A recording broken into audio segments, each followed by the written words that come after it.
It was a quiet evening in a small-town diner when the door swung open, and a woman in a sleek designer coat stepped inside, the soft jingle of the bell announcing her arrival.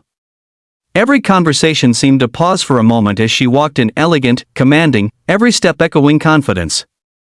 She was Clara Westwood, the billionaire CEO whose name was synonymous with power and perfection. But no one inside the diner knew that within the next hour, the same woman would walk out with tears in her eyes, broken open by a face from a life she thought she'd buried a decade ago. Behind the counter, a man in his late 30s was refilling coffee cups and smiling politely at regulars. His name tag read Evan, his hands slightly rough from years of hard work, his smile faint but kind. The moment his eyes landed on the new customer, his heart stilled. It had been 10 years, but he would have known that face anywhere. The same brown eyes that once laughed with him. The same woman who once promised forever and then left him behind when her dreams outgrew their love. Evan froze, tray in hand, watching her take a seat by the window. She didn't even glance his way, her focus was on her phone, thumbs flying as she handled what must have been another $1 million deal.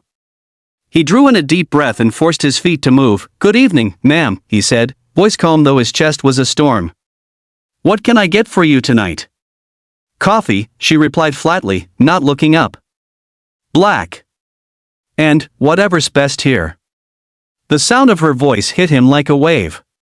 It hadn't changed, smooth, certain, but colder now. He nodded and walked away, pretending not to feel the ache pressing behind his ribs. As he poured her coffee, he thought about the life they'd once shared, small apartment, art supplies everywhere, laughter echoing even when they were broke. He remembered how she'd sat at the kitchen table, scribbling business ideas in a notebook, while he painted her in the light of the morning sun, but ambition had a way of turning love into distance. When her career took off, their late-night talks turned into arguments. She wanted more, he wanted enough. One night, after one fight too many, she packed her bags. "You'll thank me one day," she'd whispered. He never did. When Evan returned with her order, Clara finally looked up and her world tilted. Her breath caught. "Evan," she whispered before she could stop herself. He smiled faintly, polite and distant. "Enjoy your meal, ma'am." Her heart twisted. "Ma'am." The word felt like a wall. She wanted to say something, but what could she possibly say to the man she'd once loved and left behind? She watched him move across the diner, greeting customers, cleaning tables.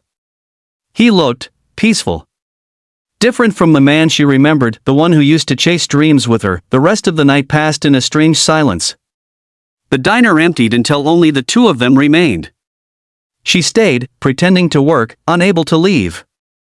Every time he passed, the air between them trembled with things neither dared to say. When she finally stood to go, he was at the counter again.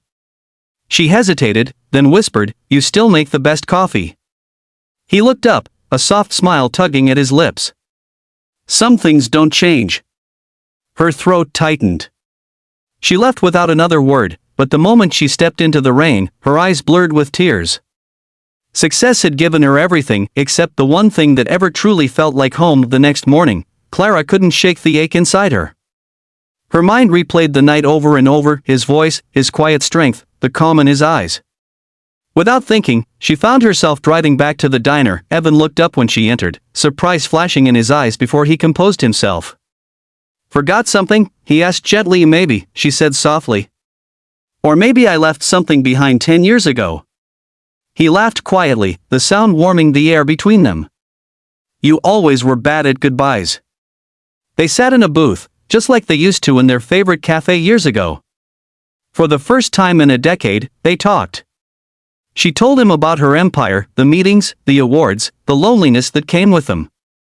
He told her about his simple life, painting on weekends, working here, finding peace in the small things she used to rush past. At one point, she looked down, voice trembling.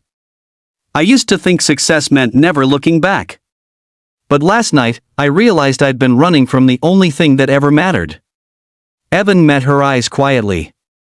"You were always chasing the sky, Clara. I just wanted to make sure you didn't forget how to land." Tears slipped down her cheeks. "And I did, until now." For the first time in years, she smiled, not the practiced smile of a CEO, but the shy, genuine smile of the woman she used to be. Evan reached across the table, his hand brushing hers. There were no promises, no expectations, just understanding. Two souls who had once been broken now quietly finding their way back to each other. By the time the sun set again, she stood at the door, ready to leave. But this time, when she looked back, Evan was there, not as a memory, not as a stranger, but as something real again. As she drove away, tears glimmered in her eyes, not of pain, but of release. For the first time in years, her heart felt light. Because she finally understood that love isn't something success replaces. It's the thing that makes all the success worth having. And in that quiet little diner, under flickering yellow lights, a man named Evan smiled to himself, humming the same tune he used to when he painted, knowing that sometimes, the greatest fortune in life isn't the wealth you gain, it's the heart you get back.